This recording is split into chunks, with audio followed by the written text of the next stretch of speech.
Hey guys, it's Graham. What's cracking? We are back with more of that Crichton writing. Yeah! I cannot believe I didn't hashtag that earlier. There are still numerous books of his that I haven't read, and today I finished one that just completely catapulted into my top five. Not overall, but top five Crichton novels. This one is called AIRFRAME.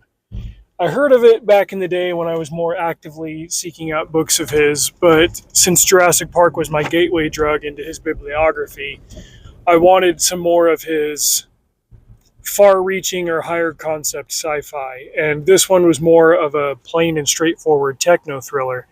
Now, it came out in the late 90s, it was set in the late 90s, so some of the technology might be a little bit dated, but it's still very accessible even 30 years later. The premise is that there's a fictional aerospace manufacturing company stateside in Burbank, California. Ooh, shout out to my mom and my nana and all my aunts that are from Burbank. My grandpa was actually in QA for an aerospace engineering firm that built the landing gear for the lunar module, so that was pretty cool. But the main character is a woman in her 30s, divorced, single mom. Her name is Casey, and she does QA for this company called Norton.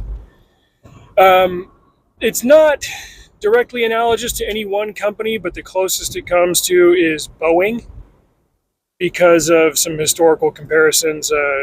There's, I think it was FDR was standing next to a Norton airplane back in World War II, and I'm like, yeah, this is the B-17. Come on. But obviously, for reasons that are ironically mimicked in the book, Crichton doesn't want to use a real company and get himself in trouble here, so he just makes up a fictional one. But everything that it's based on has or could very conceivably happen. So the book starts with one of these Norton super airplanes. The N-22 is the model, flying trans-Pacific. It's coming from Asia to the West Coast, and it experiences some kind of terrible, turbulent action. It's not immediately clear what, but it injures more than 4 dozen passengers on the plane and kills 3 of them. And technically, theoretically, this should not be possible for it to have happened the way that it did. And things are really, really tense because in a week, this company, Norton, is going to sign a contract with Beijing that will set them up for the next decade and get them some much needed capital and labor going forward. This then introduces another problem because some of the production is going to have to be offshored as a condition of this contract. And the plane, since it's built in different pieces and these pieces are all complicated, it's not like it's just a piece of steel that makes the wing. Like, the wing is probably the most complex portion of the plane. Then there are the tails and all that stuff. The what do they call them? The air fins. There was a lot of technology or terminology in this one that I feel like I understood it when I heard it, but I didn't retain it in terms of like, okay, what's this one? What's that one? Anyway, Casey has to deal with concerns from unionized labor, which is contracted to do the manufacturing side of things in Burbank. They are concerned that some of that labor is getting offshored and that the most valuable portion of the Norton plane, that being the wing, is being packed up and sent over to Asia. And somebody from the union tells her that.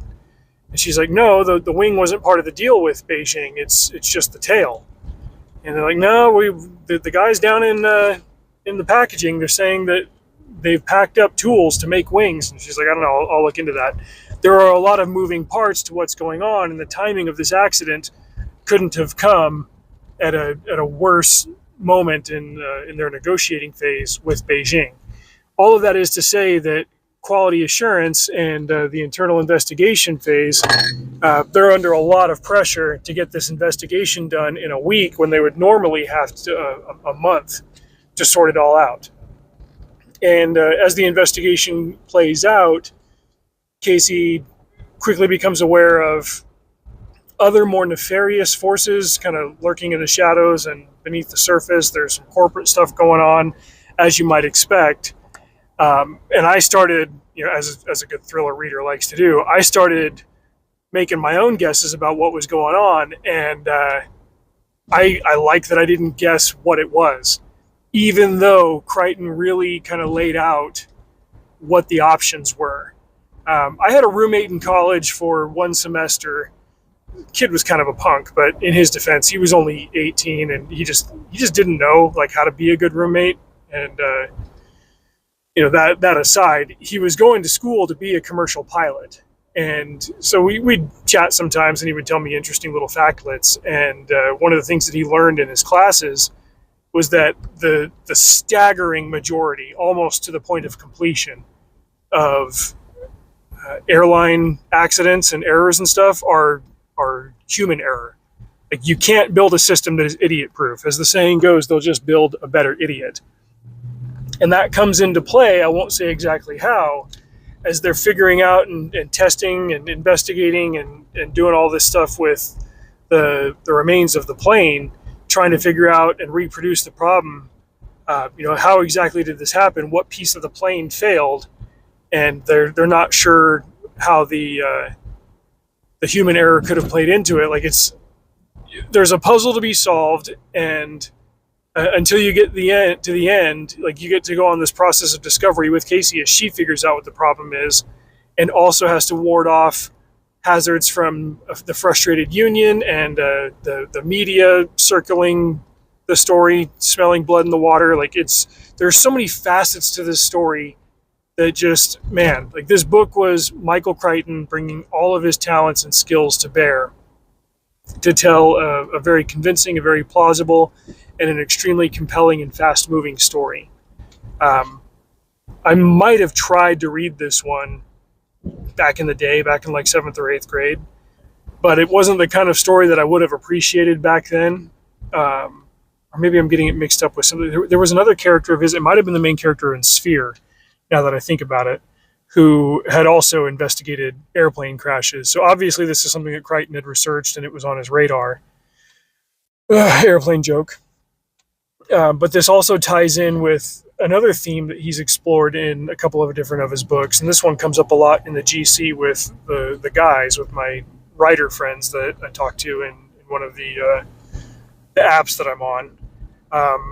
Crichton is known for coining the term Gell-Man amnesia, the idea being that with regards to how consumers interact with the media, people can largely take what they say at face value until the media talks about something that the viewer is actually well versed in. And you'll notice, like, well, hey, they get this wrong. It'd be like, like me talking about trucking. If I watched a news story and be like, oh, wow, this is all fascinating, and then there's something about the story that has to do with trucking, and they cover it, I'm like, nope, that's wrong. They got that wrong. But then I go back to watching everything else in the story and just go back to taking it as fact, forgetting that they got the one thing that I know about wrong.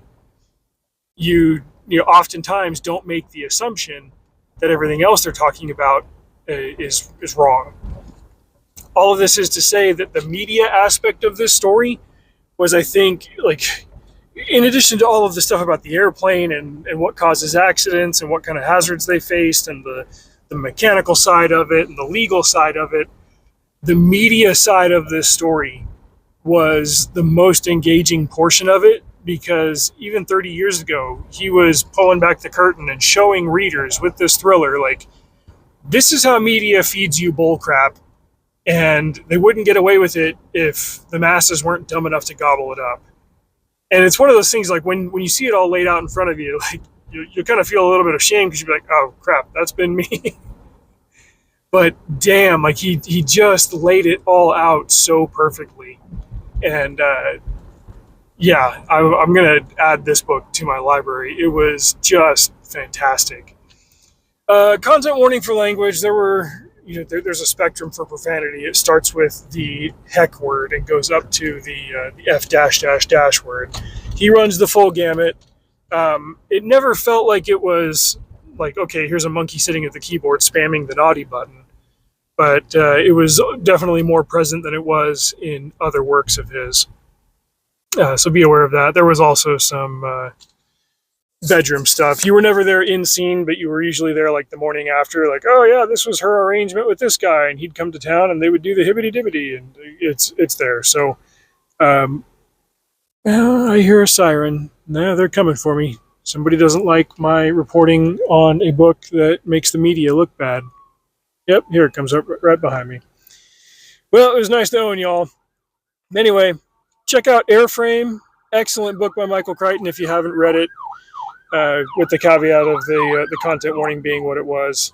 But yeah, till next time, drive safe. See you out there.